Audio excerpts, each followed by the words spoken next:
পকা মিঠৈ বনাইছো, ফুটা বনাইছো, ভাং দিছো, সেয়া কিন্তু চব উঠিব লাগিব দিবা। চব কবি মই কোৱা কথা।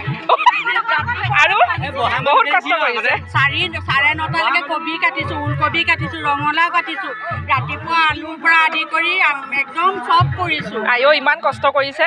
সেয়া কবি পাৰ্বতী মা, পাৰ্বতী মা, হৰ হৰ মহাদেৱ, হৰ হৰ মহাদেৱ। এইখিনিলে আহক, এইখিনিলে এতিয়া গাড়ী মটৰ যোৱা বন্ধ কৰি দিম ন আমি খিচিৰি। ইমান ধুনীয়াকে মানুহখিনি বহিছে, ভিডিঅ' এটা বনাই দিছো এইটো কাৰণে।